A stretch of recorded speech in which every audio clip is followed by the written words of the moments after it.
ഒരാഴ്ചക്കാലം വത്തിക്കാനിൽ നടന്ന പ്രധാന വാർത്താവിശേഷങ്ങളുമായി Vatican report. ഏവർക്കും സ്വാഗതം. വിശുദ്ധവാര തിരുക്കർമ്മങ്ങളുടെ സമയക്രമം പുറത്തുവിട്ട് വത്തിക്കാൻ. പാപ്പ പങ്കെടുക്കുമോ എന്ന കാര്യത്തിൽ അനിശ്ചിതത്വം.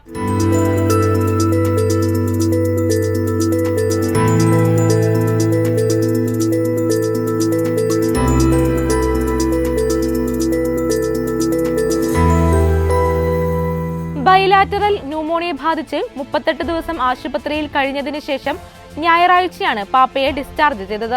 കുറഞ്ഞത് 2 മാസത്തേക്കെങ്കിലും പൂർണ്ണ വിശ്രമം നിർദ്ദേശിച്ചിരിക്കുന്ന സാഹചര്യത്തിൽ വിശുദ്ധവാര തിരുക്കർമ്മങ്ങളിൽ പാപ്പയുടെ നേരിട്ടുള്ള സാന്നിധ്യത്തിന് സാധ്യത വിരളമാണെന്നാണ് സൂചന. ഏപ്രിൽ 13 ഓശാന ഞായറാഴ്ച രാവിലെ 10 മണിക്ക് സെന്റ് പീറ്റേഴ്സ് സ്ക്വയറിൽ ജെറുസലേമിലേക്കുള്ള യേശുവിന്റെ രാജകീയമായ പ്രവേശനത്തെ അനുസ്മരിച്ചുകൊണ്ട് ദിവ്യബലിയോടെ വിശുദ്ധവാര തിരുക്കർമ്മങ്ങൾക്ക് തുടക്കം കുറിക്കുമെന്ന് papal master of ceremony archbishop Diego Ravelli മാധ്യമങ്ങളെ അറിയിച്ചു. ഏപ്രിൽ 17 വ്യാഴാഴ്ച രാവിലെ 9:30 സെന്റ് പീറ്റേഴ്സ് ബസിലിക്കയിൽ ക്രിസം കുർബാന നടക്കും. ഈ സമയത്ത് വിശുദ്ധ തൈലങ്ങൾ കൂദാശ ചെയ്യുകയും വൈദികർ തങ്ങളുടെ പൗരോഹിത്യവ്രതം പുതുക്കുകയും ചെയ്യും. മുൻവർഷങ്ങളിൽ അന്ത്യത്താഴത്തിന്റെയും ദിവ്യകാരുണ്യ സ്ഥാപനത്തിന്റെയും സ്മരണയ്ക്കായി ഫ്രാൻസിസ് മാർപ്പാപ്പ വത്തിക്കാനിൽ നിന്ന് റോമിലെ ജയിലിലേക്ക് യാത്ര ചെയ്തു തടവ് പുള്ളികളുടെ പാദങ്ങൾ കഴുകിയിരുന്നു.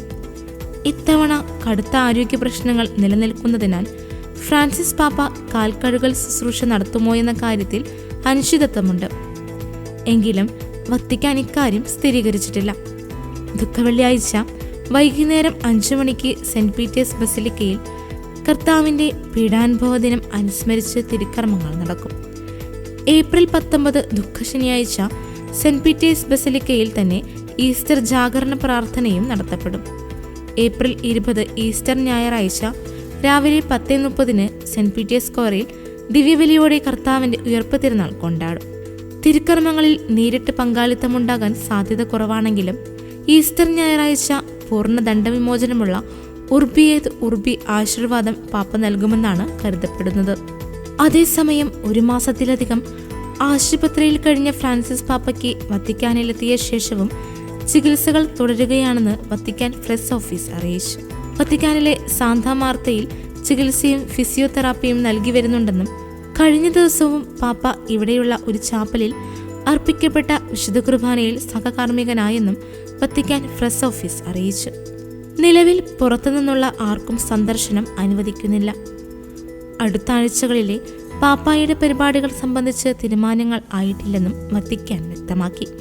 ഫ്രാൻസിസ് പാപ്പ തിരികെ വത്തിക്കാനിലെത്തിയെങ്കിലും മുൻപ് അറിയിച്ചിരുന്നതുപോലെ 2 മാസത്തേക്കെങ്കിലും ചികിത്സയോടുകൂടിയ വിശ്രമത്തിലായിരിക്കുമെന്ന് വത്തിക്കാൻ പ്രസ് ഓഫീസ് നേരത്തെ അറിയിച്ചിരുന്നു. ജൂബിലിയുമായോ വലിയ ആഴ്ചയിലെ കർമ്മങ്ങളുമായോ ബന്ധപ്പെട്ടോ പരിപാടികളിൽ പാപ്പയുടെ പങ്കാളിത്തം സംബന്ധിച്ച് നിലവിൽ തീരുമാനങ്ങളൊന്നും ആയിട്ടില്ല. പാപ്പായുടെ ആരോഗ്യസ്ഥിതിയിലുള്ള മാറ്റമനുസരിച്ചായിരിക്കും മുന്നോട്ടുള്ള തീരുമാനങ്ങളെന്ന് പ്രസ് ഓഫീസ് വ്യക്തമാക്കി. സാന്താ മാർത്തായിലെ 2ാം നിലയിലുള്ള ചാപ്പലിൽ അർപ്പിക്കപ്പെട്ട വിശുദ്ധ കുർബാനയിൽ പാപ്പ സഹകാർമ്മികനായെന്നും ചൊവ്വാഴ്ച ഉച്ചയോടെ പരിശുദ്ധ സിംഹാസനത്തിന്റെ പ്രസ് ഓഫീസ് പത്രപ്രവർത്തകരെ അറിയിച്ചു.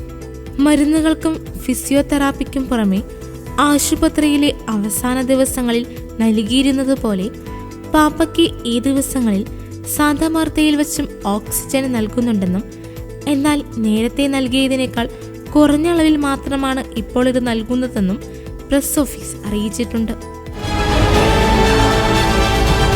ചാൾസ് രാജാവും കാമില രാജ്ഞിയും ഫ്രാൻസിസ് പാപ്പയുമായുള്ള കൂടിക്കാഴ്ച മാറ്റിവെച്ചു.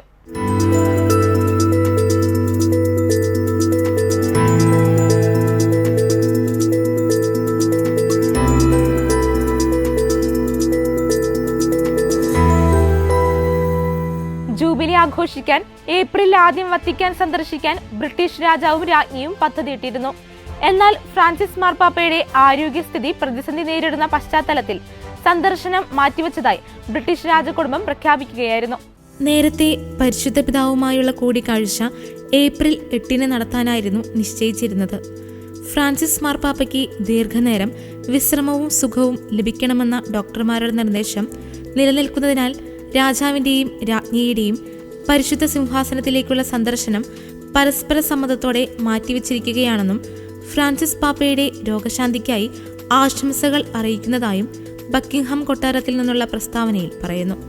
ഫ്രാൻസിസ് പാപ്പ സുഖം പ്രാപിച്ചു കഴിഞ്ഞാൽ വത്തിക്കാനിൽ അദ്ദേഹത്തെ സന്ദർശിക്കാൻ രാജാവും രാജ്ഞിയും ആഗ്രഹിക്കുന്നുണ്ടെന്നും രാജകുടുംബം വ്യക്തമാക്കി.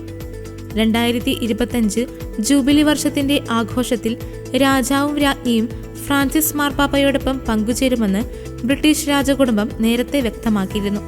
ഫ്രാൻസിസ് മാർപ്പാപ്പയുമായുള്ള ചാൾസ് രാജകുമാരന്റെ മൂന്നാമത്തെ കൂടിക്കാഴ്ചയാണ് നടക്കാൻ പോകുന്നത്. 2017 2019 രാജകുമാരൻ ഫ്രാൻസിസ് പാപ്പയുമായി കൂടിക്കാഴ്ച നടത്തിയിരുന്നു. 88 വയസ്സുള്ള ഫ്രാൻസിസ് മാർപ്പാപ്പ ഫെബ്രുവരി 14 വെള്ളിയാഴ്ച മുതൽ റോമിലെ ജെമല്ലി ആശുപത്രിയിൽ ചികിത്സയിലായിരുന്നു. കഴിഞ്ഞ ഞായറാഴ്ച 38 ദിവസത്തിന് ശേഷമാണ് അദ്ദേഹം വത്തിക്കാനിലേക്ക് മടങ്ങിയത്. ആഗോള കത്തോലിക്ക വിശ്വാസികളുടെ എണ്ണത്തിൽ വീണ്ടും വർധനവ്.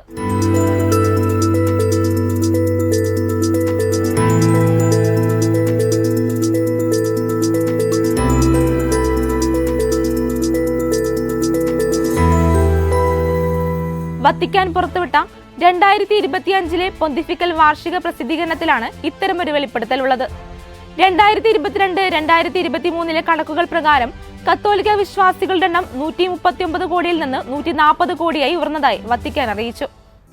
വത്തിക്കാൻ സ്റ്റേറ്റ് സെക്രട്ടേറിയറ്റിലെ സ്ഥിതിവിവരണ കണക്കുകൾക്കായുള്ള ഓഫീസാണ് കഴിഞ്ഞ ദിവസം ഇവ പ്രസിദ്ധീകരിച്ചത്. മുൻ വർഷത്തെ അപേക്ഷിച്ച് കത്തോലിക്ക സഭാ വിശ്വാസികളുടെ എണ്ണത്തിൽ 1.15% വർധനവാണ് രേഖപ്പെടുത്തിയിരിക്കുന്നത്. 2023 ശതമാനക്കണക്കുകൾ പ്രകാരം ആഫ്രിക്കൻ ഭൂഖണ്ഡത്തിലാണ് കത്തോലിക്കരുടെ വളർച്ച ഏറ്റവും ശക്തമായിട്ടുള്ളത്. ആഗോള കത്തോലിക്ക വിശ്വാസികളുടെ 20% വസിക്കുന്ന ആഫ്രിക്കയിൽ കത്തോലിക്കരുടെ എണ്ണം 27.2 കോടിയിൽ നിന്ന് 28.1 കോടിയായി ഉയർന്നു. ആഫ്രിക്കൻ ഭൂഖണ്ഡത്തിൽ കോങ്കോ ഡെമോക്രാറ്റിക് റിപ്പബ്ലിക് രാജ്യത്താണ് ഏറ്റവും കൂടുതൽ കത്തോലിക്ക വിശ്വാസികളുള്ളത്. ഏതാണ്ട് 5.5 കോടി കത്തോലിക്കരാണ് ഇവിടെയുള്ളത്. 3.5 കോടി കത്തോലിക്ക വിശ്വാസികളുമായി നൈജീരിയയാണ് രണ്ടാം സ്ഥാനത്തുള്ളത്. 2023 ഏഷ്യൻ ഭൂഖണ്ഡത്തിലെ കത്തോലിക്ക സഭയിൽ 0.6% വളർച്ചയാണ് ഉണ്ടായിട്ടുള്ളത്. ആഗോള കത്തോലിക്ക സഭയിലെ 11% കത്തോലിക്കരാണ് ഏഷ്യയിലുള്ളത്. 9 കോടിയിലധികം കത്തോലിക്ക വിശ്വാസികളുള്ള ഫിലിപ്പീൻസും 2 കോടിയിലധികം കത്തോലിക്ക വിശ്വാസികളുള്ള ഇന്ത്യയുമാണ് ഏഷ്യയിൽ ഏറ്റവും അധികം കത്തോലിക്ക വിശ്വാസികളുള്ള രാജ്യങ്ങൾ. ഇതേ കാലയളവിൽ 47.8% കത്തോലിക്കരും വസിക്കുന്ന അമേരിക്കൻ ഭൂഖണ്ഡത്തിൽ 1% താഴെ വർധനവാണ് ഉണ്ടായിട്ടുള്ളത്. ബ്രസീലിൽ മാത്രം 18 കോടി കത്തോലിക്ക വിശ്വാസികളാണുള്ളത്.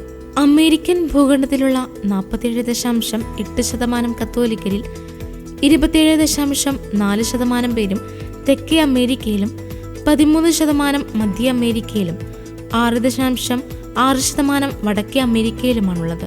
20.4% കത്തോലിക്കരും വസിക്കുന്ന യൂറോപ്പിൽ 2022-2023 കാലയളവിൽ 0.2% വളർച്ചയാണ് വിശ്വാസികളുടെ എണ്ണത്തിലുണ്ടായിട്ടുള്ളത്. ഇറ്റലി, പോളണ്ട്, സ്പെയിൻ തുടങ്ങിയ രാജ്യങ്ങളിലാണ് കൂടുതൽ കത്തോലിക്ക വിശ്വാസികളുള്ളത്. ഓഷ്യാനയിൽ മുൻവർഷത്തെ അപേക്ഷിച്ച് കത്തോലിക്കരുടെ എണ്ണത്തിൽ 1.9% വളർച്ചയാണ് ഇവിടെ രേഖപ്പെടുത്തിയിരിക്കുന്നത്.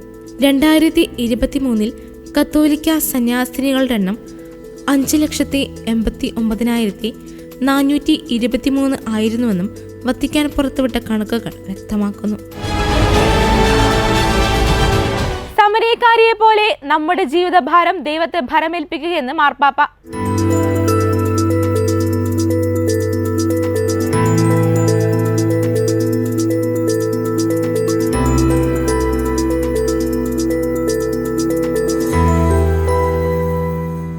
ദിവസത്തെ ആശുപത്രിവാസത്തിന് ശേഷം തന്റെ വസതിയായ സാന്താ മാർത്തയിലേക്ക് മടങ്ങിയ മാർപ്പാപ്പ പൊതുകൂടിക്കാഴ്ചയിൽ വിശ്വാസികൾക്ക് നൽകിയ സന്ദേശത്തിലാണ് ഇപ്രകാരം അനുസ്മരിപ്പിച്ചത്.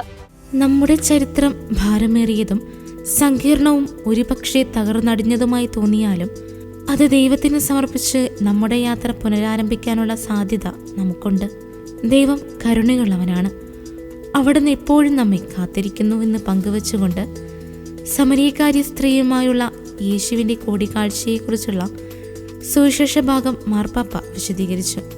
സമരിയക്കാരി സ്ത്രീയെ പ്രത്യേകം എടുത്തു പറഞ്ഞുകൊണ്ട് അനുരഞ്ജിതരായ ആളുകൾക്ക് മാത്രമേ സുവിശേഷം എത്തിക്കാൻ കഴിയുകയുള്ളൂവെന്നും മാർപ്പാപ്പ വിശ്വാസികളെ ഓർമ്മപ്പെടുത്തി. നമ്മുടെ പ്രത്യാശ അസ്തമിക്കുമ്പോഴും നമ്മെ കാത്തിരിക്കുന്ന ദൈവത്തെക്കുറിച്ച് ഓർക്കാൻ ഉദ്ബോധിപ്പിച്ച സന്ദേശത്തിൽ സമരിയക്കാരിയുടെ മാനസാന്തരവും സുവിശേഷ പ്രഘോഷണവും മാർപ്പാപ്പ വിശദീകരിച്ചു. അതിനിടെ പാപ്പയെ ചികിത്സിച്ച ഡോക്ടർ ഫെബ്രുവരി 28 പാപ്പയ്ക്ക് എത്ര നിർണായകമാണെന്ന് വെളിപ്പെടുത്തി. തെറാപ്പി തുടരണോ അതോ മരിക്കാൻ അനുവദിക്കണോ എന്ന് തിരഞ്ഞെടുക്കേണ്ടി വന്ന നിർണായക സമയമായിരുന്നത്. ഞങ്ങൾക്ക് ഇത് സാധ്യമാകുമെന്ന് കരുതിയില്ല. റോമിലെ ജെമലി പോളിക്ലിനിക് ആശുപത്രിയിൽ 38 ദിവസം ഫ്രാൻസിസ് മാർപ്പാപ്പയെ ചികിത്സിച്ച മെഡിക്കൽ സംഘത്തിന്റെ തലവൻ ഡോക്ടർ സെർജിയോ ആൽഫിയേരി പാപ്പയുടെ ചികിത്സയിലെ ഏറ്റവും നിർണായക നിമിഷങ്ങളെക്കുറിച്ച് വെളിപ്പെടുത്തുന്നത് ഇപ്രകാരമാണ്. മറ്റ് അവയവങ്ങളും പ്രവർത്തനരഹിതമാകാനുള്ള സാധ്യത വളരെ കൂടുതലായതിനാൽ പാപ്പയെ മരിക്കാൻ അനുവദിക്കണമോ അതോ സാധ്യമായ എല്ലാ മരുന്നുകളും തെറാപ്പിയും പരീക്ഷിക്കണോ എന്ന് തിരഞ്ഞെടുക്കുക എന്നത് ഞങ്ങളെ സംബന്ധിച്ച് വളരെ ബുദ്ധിമുട്ടേറിയതായിരുന്നു, ഡോക്ടർ ആൽഫിയേരി പറഞ്ഞു. ഫെബ്രുവരി 28 പാപ്പ അനുഭവിച്ച ശ്വസിക്കാനുള്ള ബുദ്ധിമുട്ടിനെ ഡോക്ടർമാർ കൈകാര്യം ചെയ്ത രീതിയെക്കുറിച്ച് ഡോക്ടർ ആൽഫിയേരി പരാമർശിച്ചത് ഇപ്രകാരമായിരുന്നു. പാപ്പയുടെ സമീപത്തുണ്ടായിരുന്ന കണ്ണുകളിൽ കണ്ണുനീർ നിറഞ്ഞു. അവർ ഒരു പിതാവിനെ പോലെ അദ്ദേഹത്തെ ശരിക്കും സ്നേഹിക്കുന്നത് കാണാമായിരുന്നു. പാപ്പയുടെ ആരോഗ്യാവസ്ഥ കൂടുതൽ വഷളായെന്നും അദ്ദേഹം രക്ഷപ്പെടാൻ സാധ്യതയില്ലെന്നും ഞങ്ങൾക്കെല്ലാവർക്കും അറിയാമായിരുന്നുവെന്ന് ഡോക്ടർ ആൽഫിയേരി വിശദീകരിച്ചു. പാപ്പയ്ക്ക് നടത്തിയിരുന്ന ചികിത്സ കാരണം വൃക്കയ്ക്കും അസ്ഥിമജ്ജയ്ക്കും കേടുപാടുകൾ സംഭവിക്കാനുള്ള സാധ്യത ഉണ്ടായിരുന്നിട്ടും ഞങ്ങൾ നടപടിയെടുക്കാൻ തീരുമാനിച്ചു. ഞങ്ങൾ വിജയിക്കില്ലെന്ന് പോലും ഞങ്ങൾ കരുതി. അത് ഒരു ബുദ്ധിമുട്ടുള്ള തീരുമാനമായിരുന്നു, അദ്ദേഹം കൂട്ടിച്ചേർത്തു. ഒടുവിൽ ഫ്രാൻസിസ് മാർപ്പാപ്പ ചികിത്സയോട് പ്രതികരിച്ചു. എന്നിരുന്നാലും സുഖം പ്രാപിച്ചതിനു ശേഷം പാപ്പയുടെ ആരോഗ്യത്തെ സംബന്ധിച്ച് മറ്റൊരു വലിയ ആശങ്കയുടെ നിമിഷം കൂടി അഭിമുഖീകരിക്കേണ്ടി വന്നു. ഭക്ഷണം കഴിക്കുന്നതിനിടയിൽ പാപ്പ ഛർദ്ദിച്ചു. ഗ്യാസ്ട്രിക് ജ്യൂസ് പാപ്പയുടെ ശ്വാസകോശത്തിൽ പ്രവേശിച്ചു. അത് രണ്ടാമത്തെ നിർണായക നിമിഷമായിരുന്നു. കാരണം ഈ സന്ദർഭങ്ങളിൽ ഞങ്ങൾ വേഗത്തിൽ നടപടിയെടുത്തില്ലെങ്കിൽ ഇതിനകം തന്നെ തകരാറിലായ ശ്വാസകോശത്തിലെ സങ്കീർണതകൾ വർദ്ധിക്കാനും സാധ്യതയുണ്ട്, ഡോക്ടർ ആൽഫിയേരി പറഞ്ഞു. ഗൗരവമേറിയ സാഹചര്യങ്ങൾ ഉണ്ടായപ്പോഴും പാപ്പയ്ക്ക് പൂർണ്ണമായ ബോധമുണ്ടായിരുന്നു. ആ രാത്രി താൻ അതിജീവിച്ചേക്കില്ലെന്ന് ഫ്രാൻസിസ് മാർപ്പാപ്പയ്ക്ക് പൂർണ്ണമായ അറിവുണ്ടായിരുന്നുവെന്ന് ഡോക്ടർ വിശദീകരിച്ചു. ആദ്യ ദിവസം മുതൽ പാപ്പ തൻ്റെ ആരോഗ്യാവസ്ഥയെക്കുറിച്ച് ലോകത്തോട് സത്യം പറയണമെന്ന് ഞങ്ങളോട് ആവശ്യപ്പെട്ടിരുന്നു. ഡോക്ടർ ആൽഫിയേരി പാപ്പയുടെ ശാരീരികവും മാനസികവുമായ അവിശ്വസനീയമായ ശക്തിയെക്കുറിച്ചും വെളിപ്പെടുത്തുന്നു. ശാരീരിക ശക്തിക്ക് പുറമെ ലോകമെമ്പാടുമുള്ള വിശ്വാസികൾ കഴിഞ്ഞ ദിവസങ്ങളിൽ നടത്തിയ പ്രാർത്ഥനകളും അദ്ദേഹത്തിൻ്റെ രോഗശാന്തിക്ക് കാരണമായതായി ജെമല്ലി മെഡിക്കൽ കോർഡിനേറ്റർ കൂട്ടിച്ചേർത്തു. പ്രാർത്ഥന രോഗികൾക്ക് ശക്തി നൽകും. എല്ലാവരും ഈ സാഹചര്യത്തിൽ പാപ്പയ്ക്ക് വേണ്ടി പ്രാർത്ഥിച്ചു. 2 തവണ വളരെ ഗുരുതരമായ സാഹചര്യമുണ്ടായി. എന്നാൽ ഒരു അത്ഭുതം പോലെ പാപ്പ തിരിച്ചു വന്നു. തീർച്ചയായും പാപ്പ വളരെ സഹകരണമുള്ള രോഗിയായിരുന്നു. ഒരിക്കലും പരാതിപ്പെടാതെ എല്ലാ ചികിത്സകളോടും പാപ്പ സഹകരിച്ചുവെന്ന് ഡോക്ടർ ആൽഫിയേരി പറഞ്ഞു. രോഗാവസ്ഥയുടെ കാലഘട്ടത്തിൽ കർത്താവിന്റെ ക്ഷമ ഞാൻ അനുഭവിച്ചറിഞ്ഞു എന്ന് മാർപ്പാപ്പ.